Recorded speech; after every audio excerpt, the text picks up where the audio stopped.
Well, allow me to give you a proper good evening, ladies and gentlemen.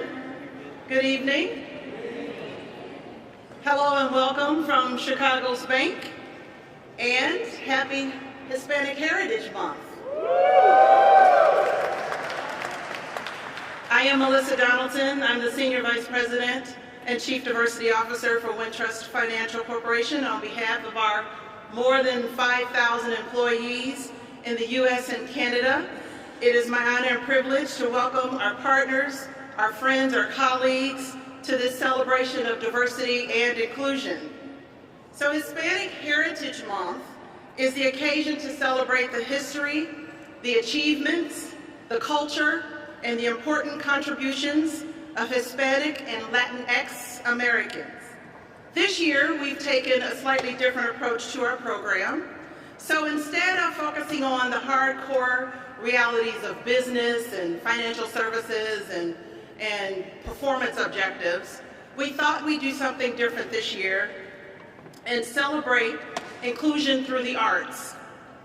It is often said that music is the great unifier, one that transcends just about everything, particularly those things that can often divide us rather than unify us. So tonight, we surrender to music, and we become entranced by musicians from the incredible Chicago Sinfonietta, the most diverse mid-sized orchestra in the nation, and I'm told that might even be in the world, right, Jim? This orchestra was founded in 1987 by Maestro Paul Freeman to address the disconnect between the utter lack of diversity in orchestras and the vibrant, nuanced communities for which they play. So my first Chicago Sinfonietta experience was over a decade ago. And this is when Maestro Freeman actually had everyone in the audience at the Chicago Symphony Center take out their cell phones, because he really wanted to have everyone activate their ringers and demonstrate how disconnected yet and distracted we are as a society. And he did all that set to classical music. Now, what could have been just this melodic collision and maybe even an absolute mess actually was genius. It was truly vibrant, it was truly nuanced, and it was truly innovative. It was the perfect personification of inclusion, again, over a decade ago for me. In 2013, the Chicago Tribune dubbed the Sinfonietta the city's hippest orchestra. Yes, hip and orchestra in the same sentence, which is phenomenal, but guess what? They were right on. The Chicago Sinfonietta's mission champions diversity, equity, and inclusion by creating community through bold symphonic experiences. With the exception of the bold symphonic experiences part, Wintrust too champions diversity, equity, and inclusion. And I personally appreciate Wintrust for supporting me as a newly minted member of the Chicago Sinfonietta board. And it gives me a tremendous amount of pleasure to share this program with all of you this evening. But before we get to the performances and the musicians, I'd like to introduce these two distinguished gentlemen sitting before you. Both of these gentlemen I have the pleasure of working very closely with, and each lead these incredible Chicago institutions. Each of these gentlemen get it, to put it bluntly. They understand what elevating diversity, equity, and inclusion brings to the health and well-being of their organizations and overall performance results. We will listen in on their short fireside chat about this common mission. So please hold your applause while I share a little bit with you about who you will be hearing from. First we have to my far right is Jim Hirsch. Jim is the Chief Executive Officer of the Chicago Sinfonietta since 2004.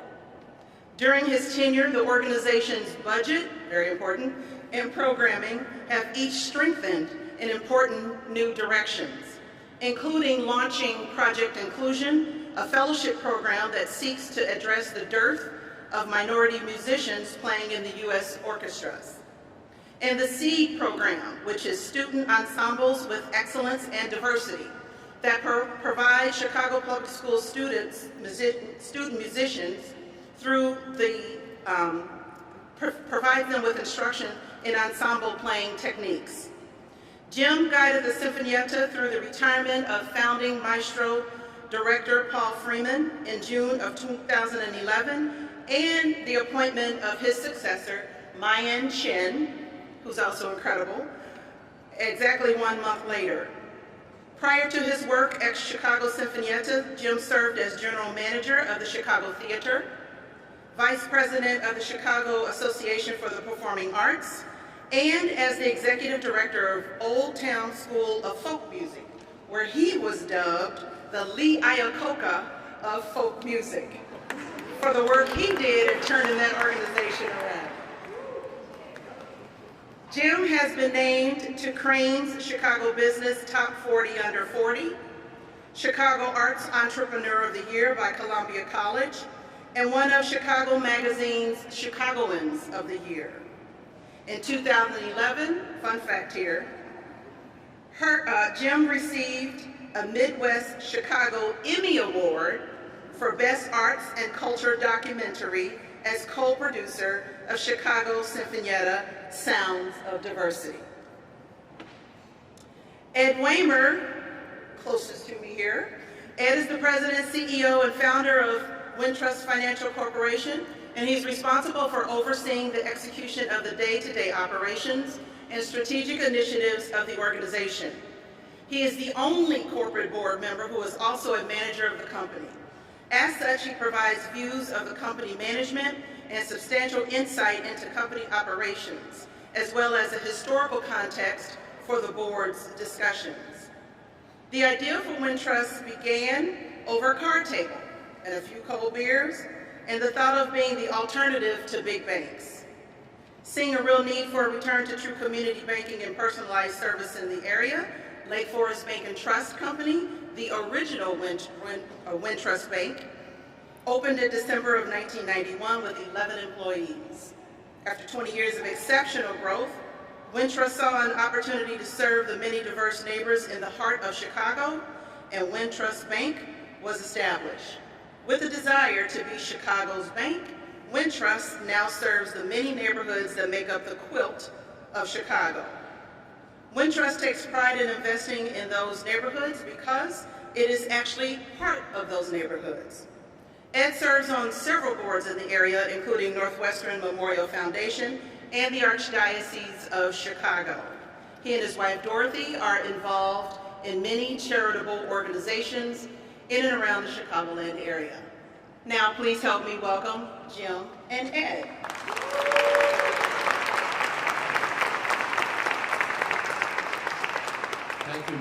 Thank you, Melissa. You talk about symphonetic combustion, that's me and culture. We're gonna give you some culture tonight. This is awesome. I can't wait to hear the Sinfonietta. So welcome to our celebration of Hispanic Heritage Month. Thank you all for coming.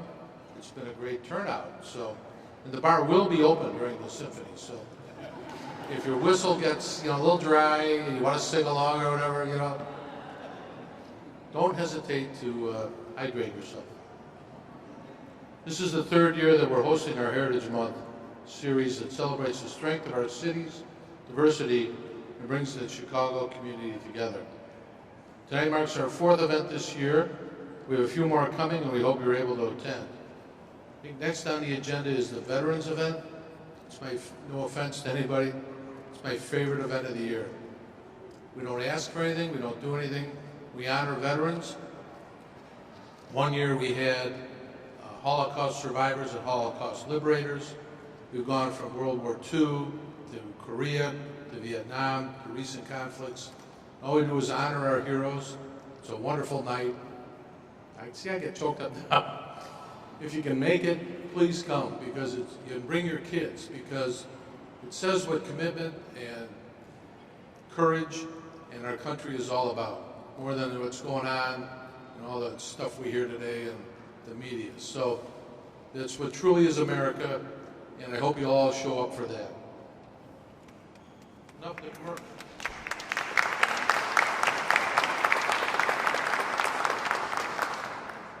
Chicago's such a dynamic area, and Chicago's bank. Pardon me? It's here. I think it's November 7th. November 7th. Put it in your calendar and show up. It's awesome. Thank you for asking. I appreciate that. You'll be very impressed, and if it doesn't bring a tear to your eye, you're not human. Sorry. Enough of the commercial. We live in such a great dynamic area in Chicago. It's really, as Melissa said, it's a quilt. It's made up of neighborhoods and ethnicities, and all of which fit together to make Chicago the great city that it is. We pride ourselves not only in celebrating this diversity, but also ensuring that we're inclusive with this diversity. That's why we're especially excited to have the Chicago Sinfonietta here. You had to pronounce it for me. Sinfonietta means little symphony. I was a Latin guy, I was not a Spanish guy, sorry. For the Jesuits, I had 4 years of Latin, so. Anyhow, founded in 1987 by the accomplished world-renowned maestro Paul Friedman, the orchestra celebrates and promotes equality and inclusion through bold sinfonetic experiences. The orchestra's musicians and musical selections reflect the diversity and vibrancy of our great city. To talk a little bit more about Chicago Sinfonietta, its mission, its programs, joining me is Jim Hirsch. As you've heard, the CEO. Please welcome. Jim, welcome. Thank you. Great to be here. How do you like my house? It's not bad for a starter home. If you could have seen me laying on my back working on those murals up there just to get it up for tonight. I scrubbed them all.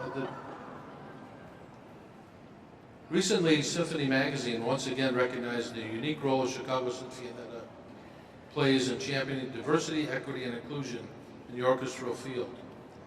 A value we have a strong commitment to as well. Tell us about the impetus for the orchestra's commitment to diversity and inclusion. How does it play out both internally and externally, and what results have you seen?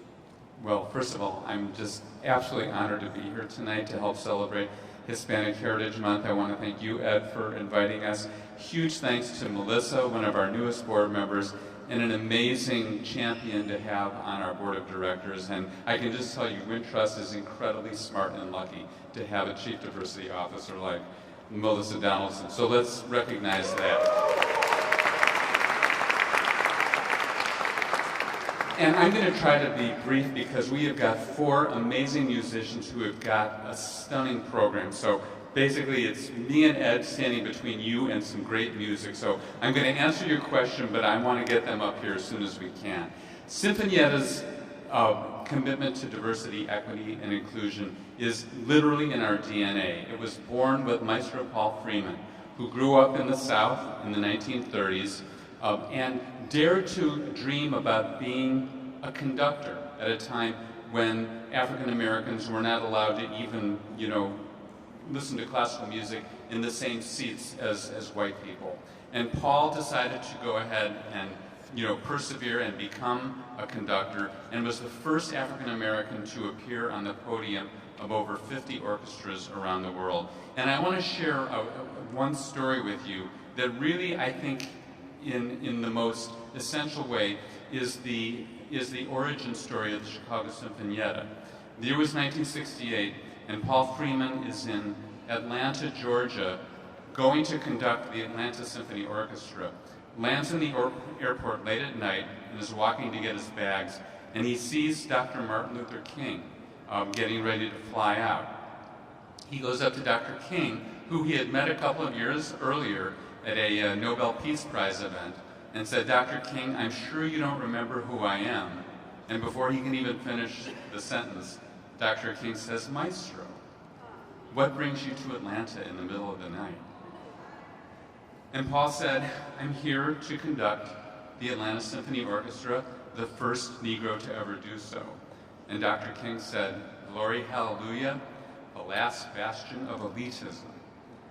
4 weeks later, Dr. King was assassinated. And Paul really points to that moment as when he decided to dedicate his life to creating opportunity for people who were not heard or seen on the stages of orchestras. That was the origin story of the Sinfonietta, and in 1987, he made it happen, and we have dedicated our work to making sure that the voices of all different groups, all different people, are seen and heard on our stage. And beyond that, we are proactive in terms of creating programs that train the next generation of orchestra musicians, conductors, and arts administrators from diverse backgrounds to make sure that orchestras all over the country reflect the communities in which they serve.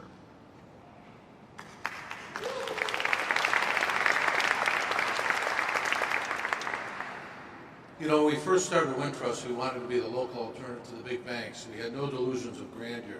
Next thing you know, we were a big bank by doing it, but we never wanted to get away from the fact that we are a community bank. Chicago is such a great town because of the communities and diversity it has. We have to serve those communities for their needs. Like Forest has different needs than Little Village, et cetera, et cetera. And we've been able to build the bank based on the needs of the people involved. So, you want to expand your reach to Chicago. Like tonight, make performances accessible to communities, like we're trying to make banking accessible to all the communities. What impact do you hope to have? Well, I think that, you know, there's a saying, if you can see it, you can be it. And when the Chicago Sinfonietta goes on stage in front of any audience, about 35 to 40% of the musicians on stage come from diverse backgrounds. And by doing that, we model what diversity looks like, but more importantly for us, what it sounds like. And we believe unquestionably that our diversity makes us the best orchestra in the city. We believe that the diversity of our musicians, of the type of repertoire that we play, actually creates a very special quality to a Sinfonietta performance that elevates it like no other orchestra that we know of. So we understand and we believe we model and demonstrate the diversity value proposition by the way that we present our concerts, the artists who we showcase, the repertoire that we perform, and the people who we champion into our field. Well, thank you for doing that. You know, at Wintrust, we understand that us supporting the community makes the community better. Making the community better makes everything better. Makes our business better, makes everybody better. You don't see us patting ourselves on the back when, like some of the big banks do, and they give a lot of dough, they go, look what we just did. You won't hear about it. That ruins it. But we understand that making the community better makes our business better, makes everybody better through the process. We're proud to support the Sinfonietta because your organization also helps people grow. Yours is a self-proclaimed activist orchestra. What does that mean? So we think of ourselves as activists because we really try to proactively help change the world that we inhabit in a number of ways. So as Melissa mentioned, we provide free programs to over 1,000 Chicago Public School students every year. For most of these children, they have never seen or heard a classical musician before. And I can guarantee you that they've never seen classical musicians who look like they do. And so we not only go into those schools and expose these children to this wonderful music, but we then invite them as well as their parents to come at no charge to hear the full orchestra perform at Symphony Center. So that's one way that we do that. We also do it through programs like our Project Inclusion program, where we actively recruit the finest young, diverse orchestra musicians, conductors, and arts administrators, and we give them professional development opportunities that allow them to get the experience and the exposure and the resume development that they need to go out and seek and secure positions. And we're incredibly proud that one of our newest initiatives, our Project Inclusion Conducting Fellowship, we have worked with 10 fellows over the last 5 years, and 9 of them have secured national podium positions. That's awesome. Yeah, very exciting. Any hope for me? Possibly. I can play a mean harmonica, that's about it.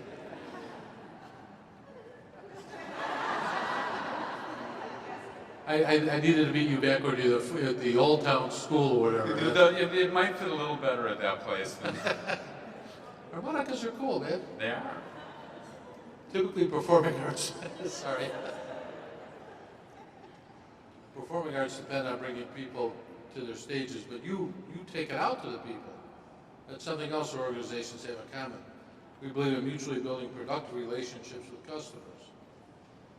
Share how that came about. How does that approach set you apart from other orchestras? Well, I think the fact that we do a lot of outreach doesn't set us apart from other orchestras, because most orchestras in this country now recognize that part of their responsibility to their communities is to go out. I think it's the way that we do it that sets us apart, because we try to be a little bit disruptive in everything that we do. So we created a program a couple of years ago called the Residence Orchestrate Program. And instead of going to communities all over the city, we decided that we would focus on 2 communities and go into those communities not once or twice a year, but once or twice a month, so that we could really try to create systemic change within those communities. You know, I love it that orchestras will visit, you know, a lot of different communities, but in a way it feels a little bit like hit and run art, which is good, but if you really want to change things, you got to be there for the long term. So we selected the communities of Austin and the Back of the Yards neighborhood, and we began creating relationships with institutions and individuals in those 2 communities, and made a commitment to them that over the next 2 to 3 years, we would provide services, music, and other activities in those communities on almost a bi-weekly basis. And the other thing that really distinguishes these programs is, instead of us coming in and saying, well, we think you need to do this or you need this, we said, we're an orchestra. These are the things that we can bring to you. What do you need from us? So we really believe in community responsive programming, and it's not really for us to come in and dictate to anyone what they need. It's for them to help us understand how we can best serve them. And we're now coming to the end of the 2nd year of that program, and we are so excited to be sharing the music that we present, and really helping those communities to develop their own art infrastructures, so that regardless of how long we're there, there will be something that we can leave behind. So that's how we try to do it.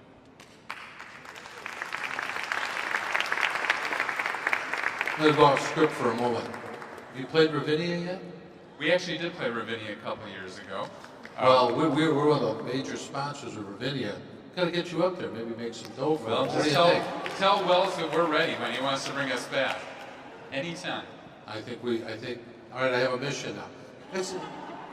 You know, I learn so much at all these outreach events that we do, and we get to know the communities, and I'm off script again, sorry. I'm so impressed by this. It's really awesome what you're doing, and we would love to help you get on Ravinia's stage and fill the park and make you some money in the process. Like you bank with us, right? You'll put it in the bank, right?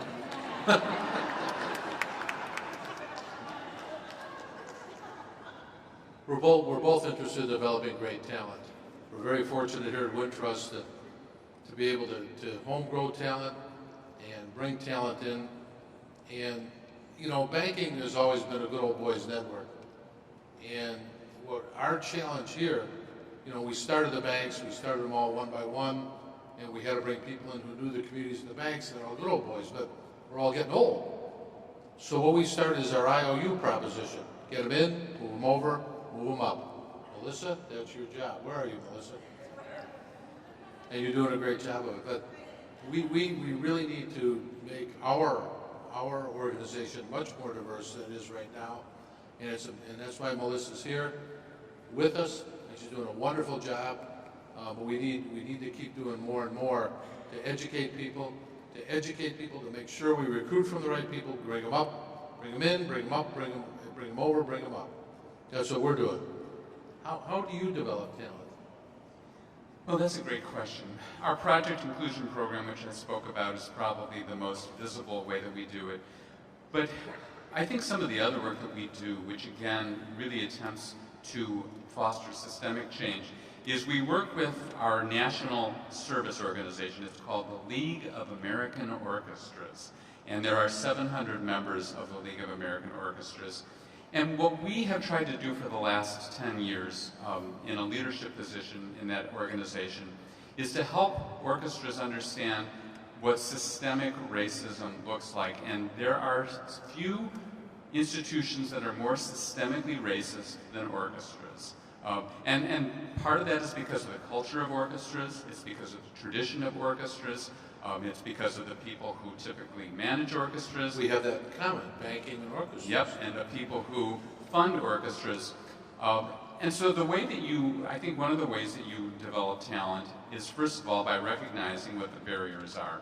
And in the case of orchestras, there are barriers that are both systemic as well as cultural. So we have spent the last 10 years trying to help define those barriers, help orchestras recognize them, and begin to encourage them to address those barriers.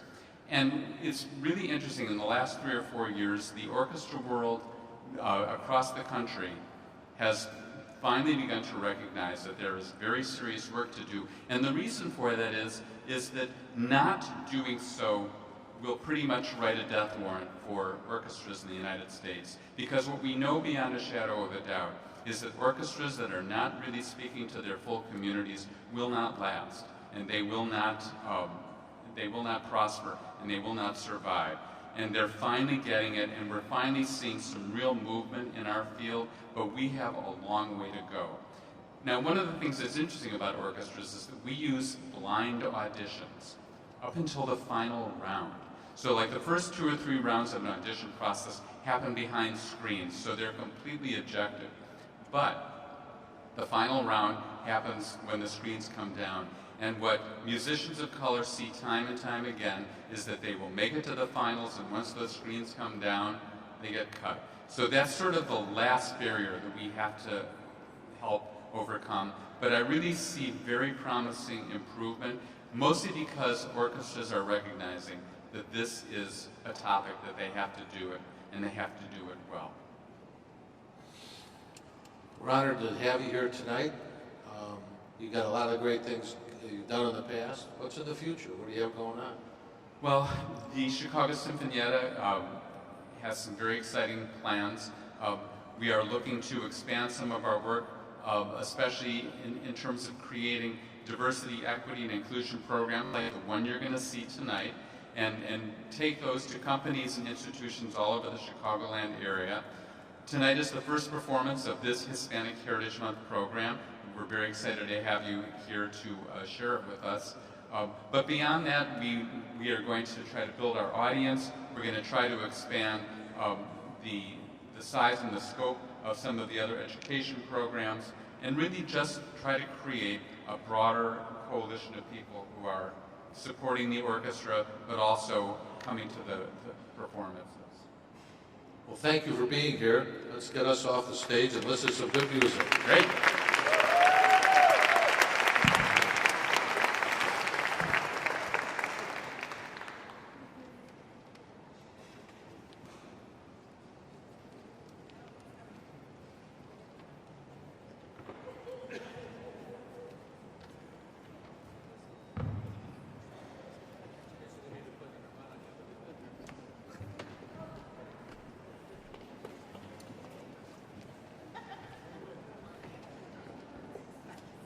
Hello. So, we are really delighted to introduce this quartet of musicians, all of whom are with the Chicago Sinfonietta.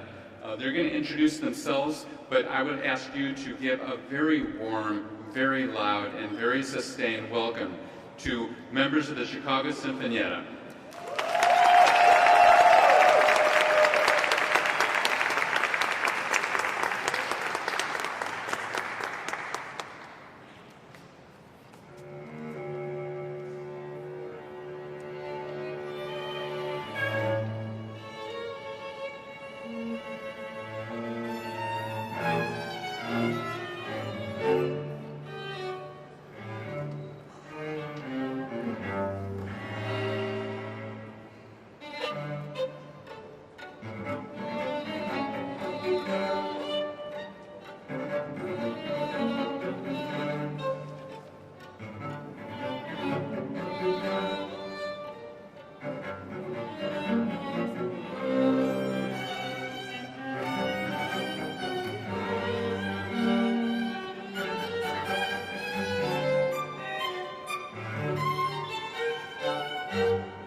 Thank you so much. Thank you for being here today with us. We are the Chicago Sinfonietta String Quartet, and we're here today for a celebration of music for Hispanic Heritage Month. My name is Carla Galva. I am one of the newest members of the orchestra, only been with the Sinfonietta for 1 year as a member. Prior to that, I was actually in the Project Inclusion program that was referenced by Jim. So I started there training as a group of diverse young musicians learning the ropes of this field and this profession.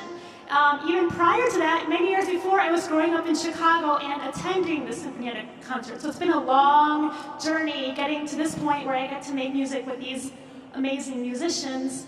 Like I said, today's program is a celebration of music for Hispanic Heritage Month. We're celebrating Latin American composers, we're celebrating their unique voices, we're celebrating everything, all the culture and the color that these musicians, these composers have brought to our lives. And having grown up partially in a Hispanic household, we all know that a big part of any great celebration is music and then maybe dancing. So we have a lot of dance music that we're going to play for you today. We hope you enjoy. Thank you.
Hello.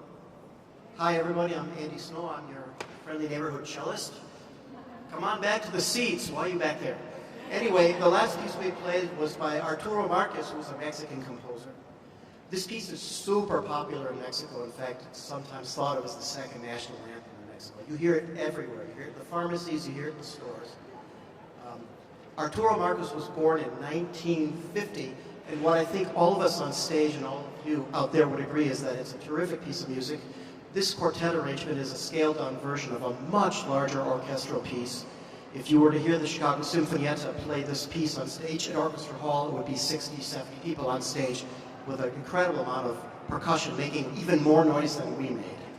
But this arrangement, I think, does capture a lot of the melodic motifs of the piece. So that was the last piece we played, and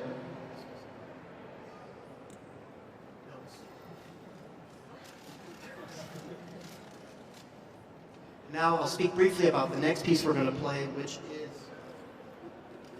Bésame Mucho, written by Consuelo Velázquez. And Bésame Mucho roughly translates to Bésame Mucho. Consuelo Velázquez lived between the years of 1960 and 1916 and 2005. She spent her last years in Mexico City.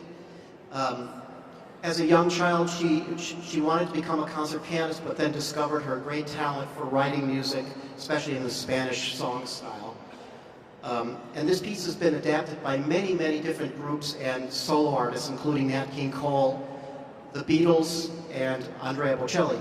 In fact, in 1962, the Beatles used their own arrangement of this piece to audition for Decca Records, and Decca actually turned them down, if you can believe it. Decca said that the era of guitar bands was over. Little did they know. Anyway, this is Bésame Mucho. I hope you enjoy it. Thank you very much.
much. My name is Becky Kaufman. I'm playing viola. I've been with the Sinfonietta now for about 18 years, so when I first started, I was lucky enough to meet and play under Maestro Freeman. So it's been really a wonderful time in the Sinfonietta. So I've enjoyed meeting all these wonderful people too. Our next piece is by a Brazilian composer named Heitor Villa-Lobos. He was probably the most famous South American composer of the 20th century. The piece we're going to play is a string quartet, his very first string quartet. He wrote 17 altogether. This one has 6 short movements. We're going to play 3 of those movements. The first one we're going to play is translated as a joke. It's very cute and humorous and impish. The next movement we're going to play is a lyrical love song, and it features the viola with an alto line of the piece. And then the last movement we're going to play is it's a jumping bean. It sounds like a jumping bean. It's a fugue, and I get to start that, and everybody chases me around through the whole piece, and then we all end together. I hope you enjoy it. Thank you.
Hello. How's everybody doing? You guys having fun? All right. So, yeah, thanks for having us here. And how many of you guys are coming to Get Out at Auditorium on Saturday? Yeah, well, you know, spread the word. Anyhow, my name is James Sanders, and I've been in the Chicago Sinfonietta since probably 91 or 92, 92 or 93, I think. And so I just wanted to say a little something about this next composer, whose name is Astor Piazzolla. He's probably one of my favorite composers of all time. Yeah.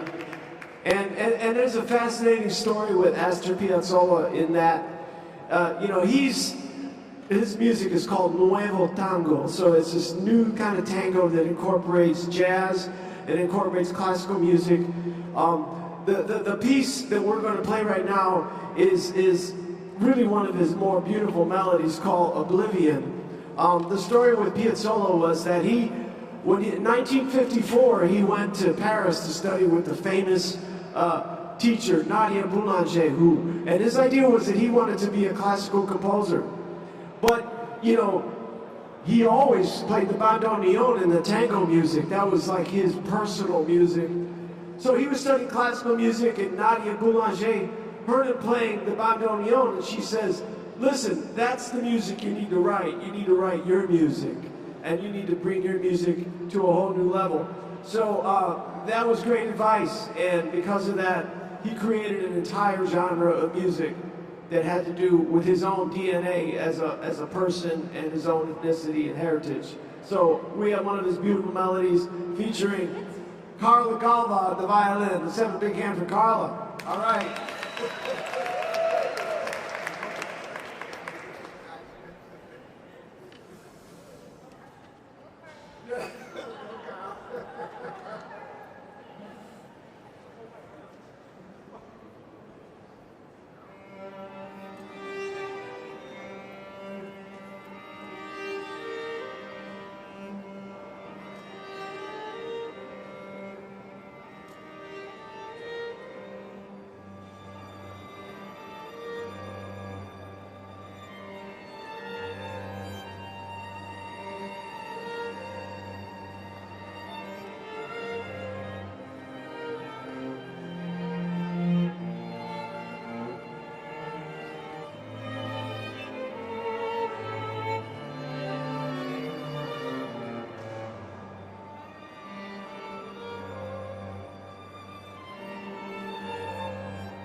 Naperville, right?